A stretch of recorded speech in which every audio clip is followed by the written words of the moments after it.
আমাদের নেতা নেত্রীদের কোনটা মুখ আর কোনটা মুখোশ তা সত্যি বুঝে ওঠা দায়। বারবার এই বিষয়টা সামনে আসে, এনারা বলেন একরকম আর করেন ঠিক উল্টো, আলাদা। এই যেমন ধরুন আমাদের রাজ্যের মুখ্যমন্ত্রী, আপনাদের নিশ্চয়ই মনে আছে যে আমাদের রাজ্যের মুখ্যমন্ত্রী মমতা বন্দ্যোপাধ্যায় আর্জি করে যে ভয়াবহ ঘটনা ঘটেছিল তার পরে পরে অন্যতম দোষীর ফাঁসির জন্য সোচ্চার হয়ে উঠেছিলেন।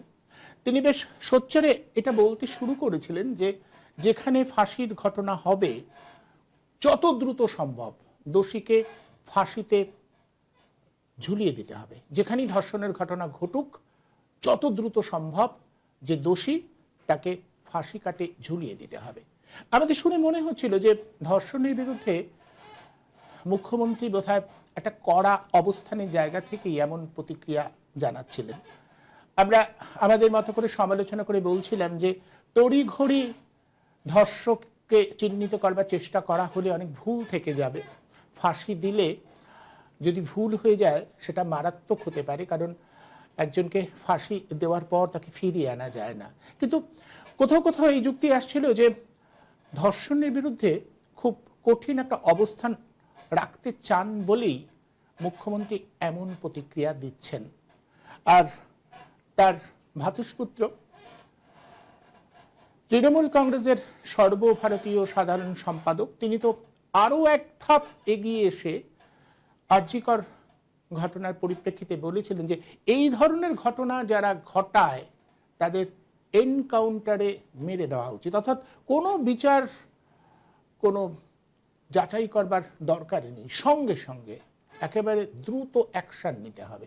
আমরা যদি ঠিক এই প্রতিক্রিয়াকেও ধর্ষণের বিরুদ্ধে খুব কড়া একটা প্রতিক্রিয়া বলে মনে করি, তারপরে যে ঘটনাগুলো ঘটছে তাতে অবাক হয়ে যায় যে আসলে এনারা কেউ ধর্ষণের বিরুদ্ধে খুব কড়া অবস্থানের জায়গা থেকে এই প্রতিক্রিয়া দিচ্ছেন না, স্রেফ রাজনৈতিক একটা ফায়দা তোলবার জায়গা থেকেই এটা দিচ্ছেন। আরজি করে ভয়াবহ ঘটনা ঘটেছিল, যে ধর্ষণের ঘটনা, যে খুনের ঘটনা, সেটা ভয়াবহ এবং তাকে কেন্দ্র করে জনমানুষে একটা আলোড়ন তৈরি হয়েছিল। মানুষ বিক্ষুব্ধ হয়ে উঠেছিলেন, পথে নেমেছিলেন। তারা মনে করেছিলেন যে সরকার গোটা বিষয়টাকে আড়াল করবার চেষ্টা করছে। সেই পরিপ্রেক্ষিতে সাধারণ মানুষের মধ্যে যে প্রতিক্রিয়া হয়েছিল তাতে এই ধরনের প্রতিক্রিয়া বেরিয়ে এসেছিল আমাদের প্রশাসনের মাথায় যিনি বসে রয়েছেন তার এবং তার দলের অন্যতম এক শীর্ষ নেতার।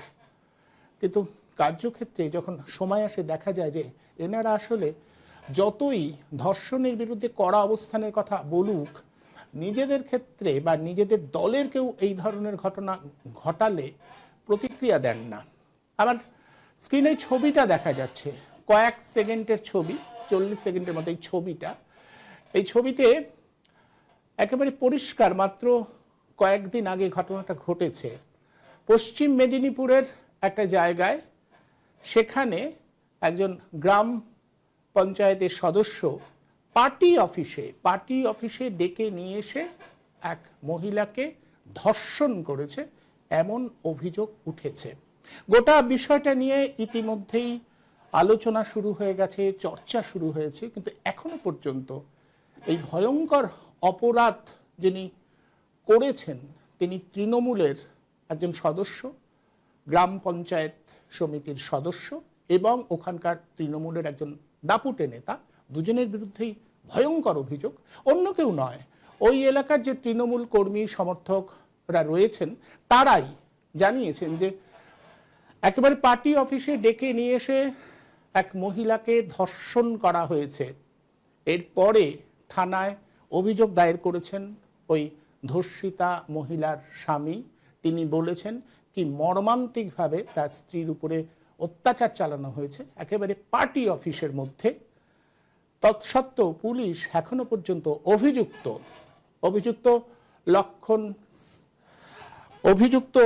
লক্ষণ সিট এবং আর একজন শান্তি ভূঁইয়া তাদের নিজের হেফাজতে নেয়নি এখনো পর্যন্ত। এবং তৃণমূল কংগ্রেস, যাদের সর্বোচ্চ নেতৃত্ব ধর্ষণের বিরুদ্ধে খুব কড়া প্রতিক্রিয়ার কথা বলেন, তারা এ ব্যাপারে এখনো কোনো প্রতিক্রিয়া জানিয়েছে বলে আমাদের সামনে আসেনি। বিষয়টা কিরকম বলুন তো?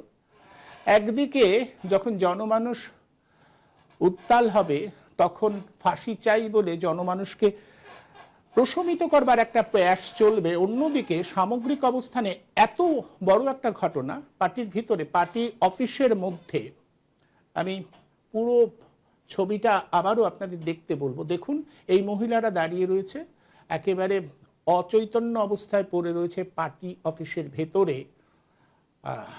এক মহিলা, যাকে ডেকে এনে ধর্ষণ করা হয়েছিল, অন্য কেউ নয়। আমি যদি পুরো স্ক্রিনে একবার ছবিটা দেখাতে বলি এবং সেখানে কিছু টুকরো টুকরো কথা ভেসে আসবে, সেটাও শোনাতে বলবো, তাহলে আপনারা বুঝতে পারবেন। আরেকটু শুনুন। মহিলাকে এইভাবে তুমি একটা মহিলাকে পার্টি অফিসে ডেকে ডাকুন আইসুন নাকি?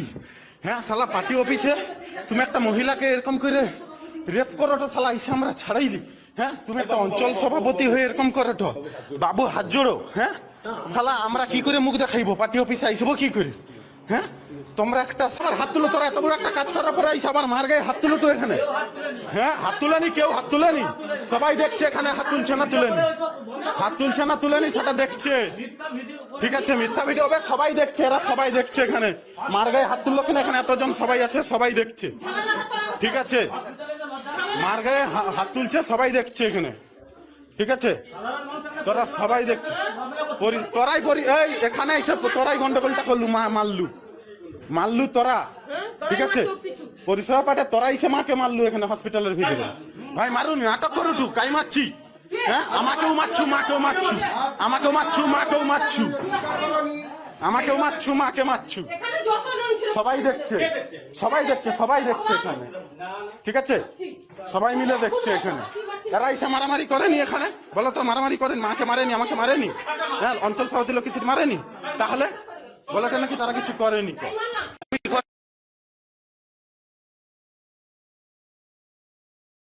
একদম পার্টি অফিসের ভেতরে, এবং টুকরো টুকরো বক্তব্য থেকে পরিষ্কার, যারা অভিযোগ করছে ও বাইরের কেউ নয়, তৃণমূলের কর্মী সমর্থকরাই। তাদের একটা অংশ বলছে যে পার্টি অফিসে আসবো, এরপরে কি করে মুখ দেখাবো, কি করে মানুষের কাছে? যে পার্টি অফিসে বিভিন্ন মানুষ তার নানা সমস্যার সমাধান হবে বলে আসে, প্রত্যাশা করে আসে যে পার্টি একটা সমাধান করে দেবে, পার্টি সুরাহা দেবে, সেখানে একজন মহিলা যদি এইভাবে ধর্ষিতা হয়, তাহলে সেই পার্টি অফিসে আমরা আসবো কিভাবে? বলছে কে? তৃণমূলেরই একজন কর্মী, সাধারণ কর্মী সমর্থক। তারা বলছে এই পার্টি অফিসে থাকলে আমাদেরও বিপদ হতে পারে। এই হচ্ছে বাস্তবতা। মাত্র কিছুদিন আগে, কয়েক মাস আগে আরজি করের ঘটনা যখন ঘটেছিল, তখন যারা আন্দোলন করছে সেই জুনিয়র ডাক্তারদের একটা অংশ থেকে বারবার যে দাবিটা তোলা হয়েছিল যে থ্রেট কালচার।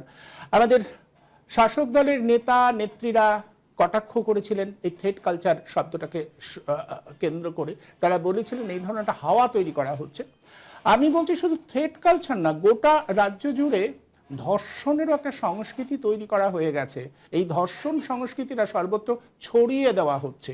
এরপরও এখনো আমরা যা জানতে পাচ্ছি, পুলিশ বিশেষ ব্যবস্থা নেয়নি।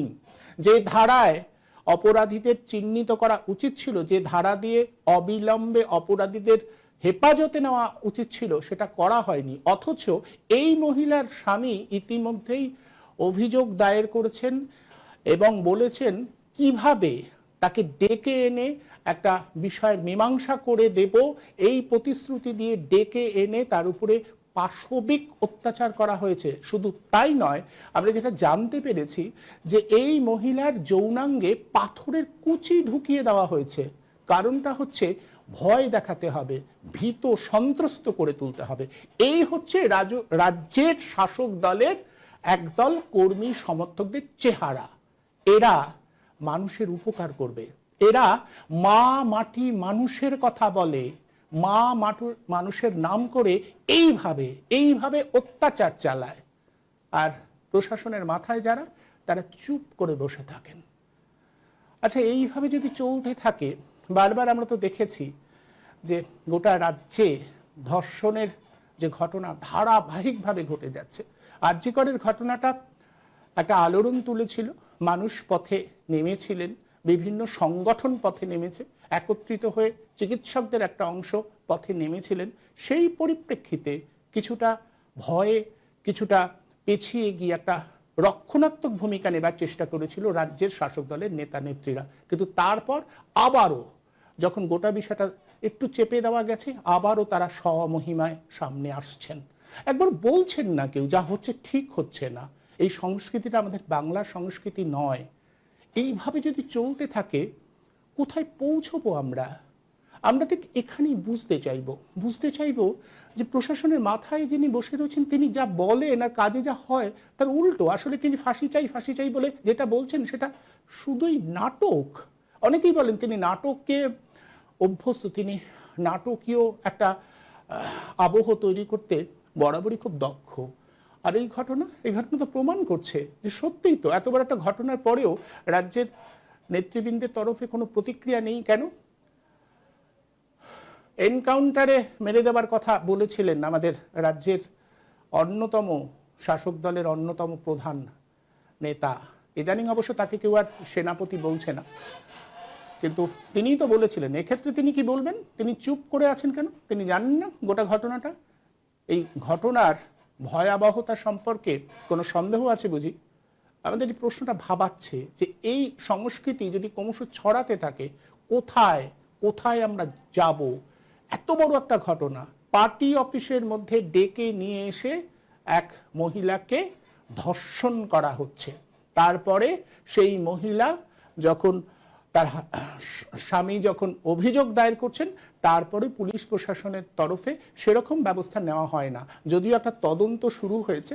এবং এখন আমরা যা খবর পাচ্ছি, যেহেতু মেদিনীপুর জেলা হাসপাতালে নিয়ে যাওয়া হয়েছিল, সেভাবে পরীক্ষা নিরীক্ষা হয়নি।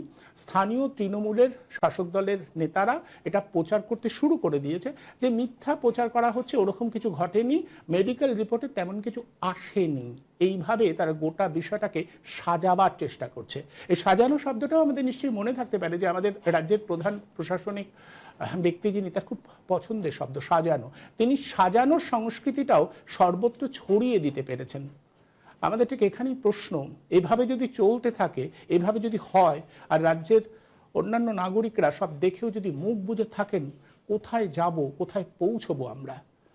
আসলে এই বিষয়টা একটু আলোচনায় আনি, একটু আলোচনা করি। আলোচনার জন্য আমি আজ আমন্ত্রণ জানিয়েছি আমাদের যে দুজন অতিথিকে।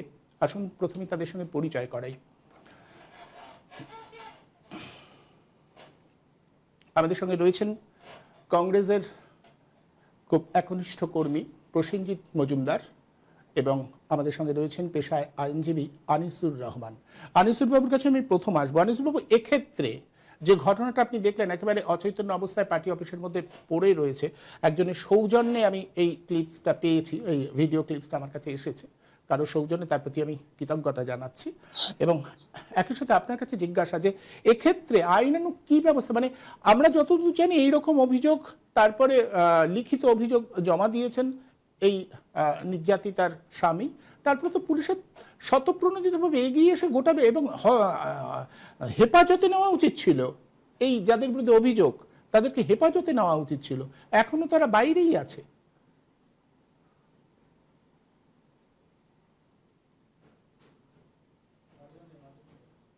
মিউট করা আছে বোধহয়।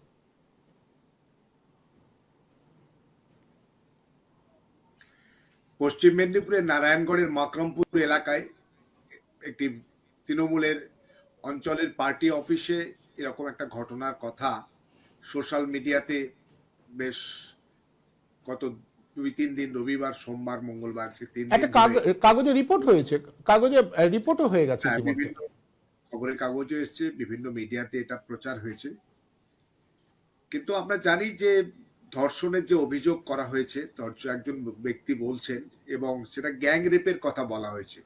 যখন পার্টি অফিসে নাকি যে ভদ্র মহিলাকে ডাকা হয়েছিল, মানে নির্যাতিতা ভিকটিম, তাকে ডাকা হয়েছিল, তখন তিনি সেই মহিলার সঙ্গে মানে একা গিয়েছিলেন। পার্টি অফিসে ছিলেন দুজন, পার্টির অঞ্চল সভাপতি লক্ষ্মী শীত এবং শক্তি ভূঁইয়া বলে দুজন ছিলেন সেখানে।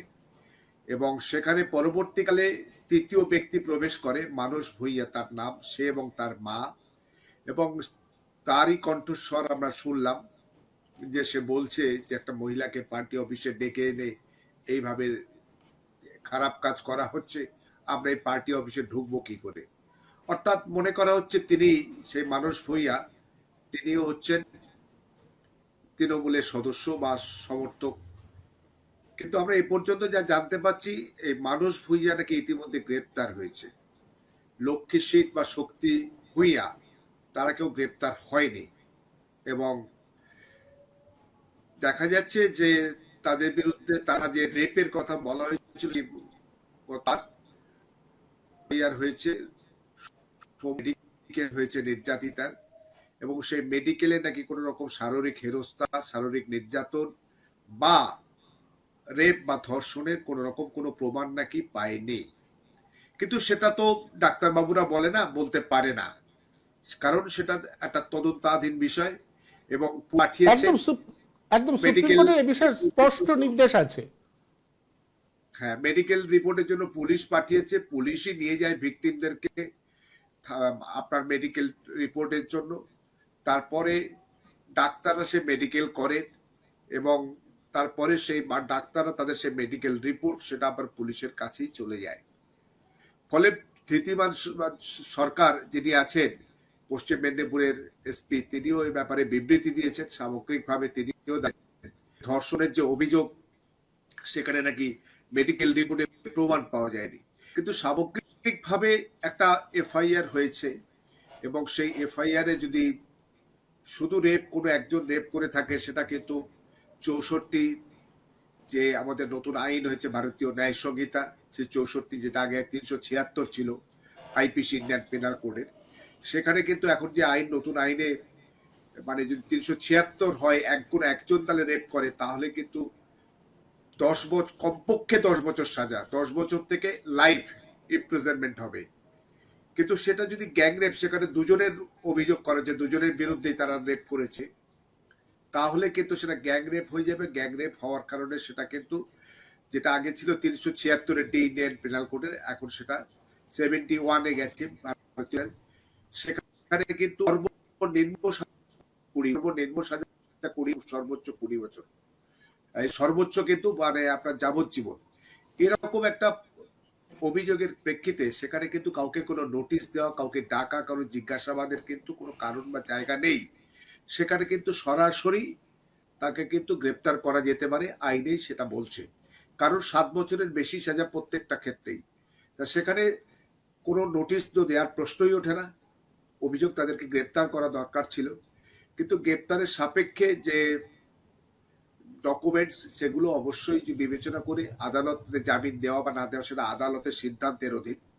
কিন্তু তারপরে একটা বিষয় আছে যে অনেক সময় এই রেপ বা আমাদের যে পক্সো আইন আমরা দেখছি, সেখানে অনেক সময় মিসইউজ হচ্ছে, মিথ্যা অভিযোগ হচ্ছে, কাউকে হচ্ছে। একটা রাজনৈতিক কারণগুলো এখন প্রকট হচ্ছে, এবং রাজনৈতিক একটা বিবদমান পক্ষ, মানে কেউ ভিকটিমের পক্ষে, কেউ আসামির পক্ষে ভাগ হয়ে যাচ্ছে, এবং রাজনৈতিক চাপানুতর, সেখানে পড়ে পুলিশ বড় অসহায়। এবং বেশিরভাগ ক্ষেত্রে দেখা যায় পুলিশ শাসক দলের নির্দেশ বা শাসক দলের লোকদের পক্ষ নেয় বা নিতে বাধ্য হয়। এরকম একটা জায়গায় দাঁড়িয়ে ন্যায় বিচার প্রতিনিয়ত কিন্তু ধাক্কা খাচ্ছে, যেটা আমাদের যাদবপুর ক্ষেত্রে, যাদবপুর মানে বিশ্ববিদ্যালয়ের ক্ষেত্রেও আমরা দেখেছি। তা সামগ্রিকভাবে এখন আমরা যা জানছি, যে যে ছেলেটি অভিযোগ করছিল, যার ভিডিও, যার কণ্ঠস্বর শোনা যাচ্ছিল যে পার্টি অফিসে এসব কি খারাপ কাজ হচ্ছে, সেই মানস ভূঁইয়াই অ্যারেস্ট হয়েছে, এবং সে নাকি জেলে গেছে।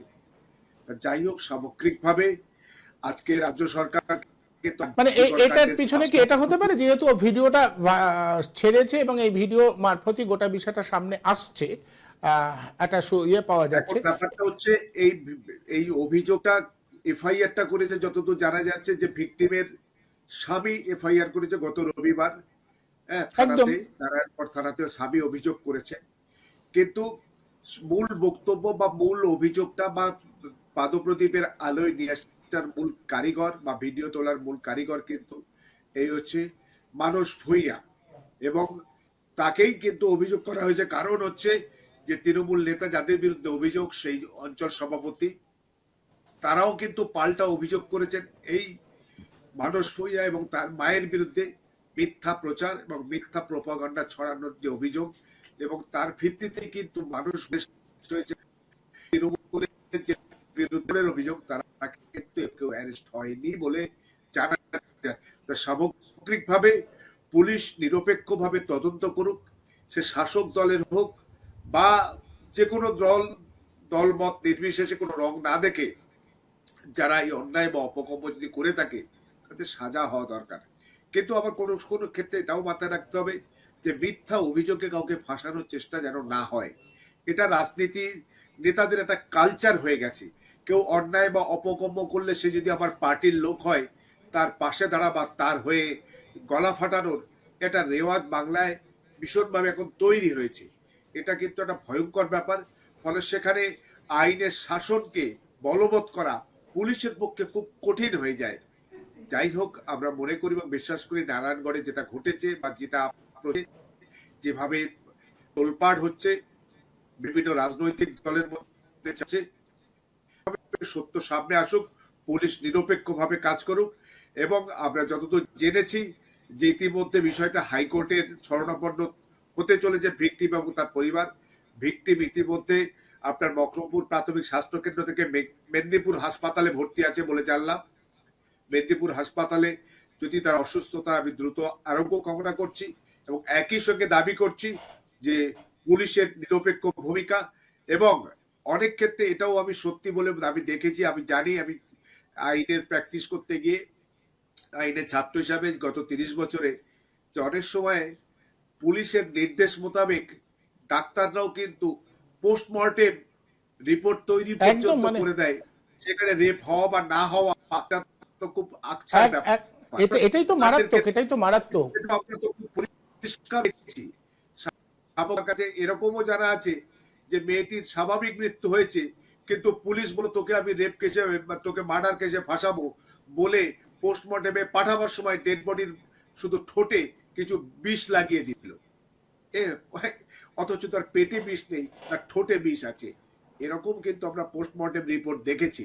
ফলে সামগ্রিকভাবে পুলিশ প্রশাসন নিরপেক্ষ থাকুক এবং ডাক্তারদেরও কিন্তু যারা মানে যারা পোস্টমর্টেম করে বা যারা রেপ বিভিন্ন পরীক্ষা করে বা অন্যান্য যেগুলো শারীরিক পরীক্ষা নিরীক্ষা করতে হয়, তারাও কিন্তু নিরপেক্ষ থাকে না।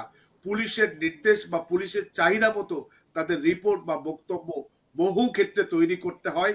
এরকম কিন্তু আকছার ঘটছে, আকছার বেশ ঘটে।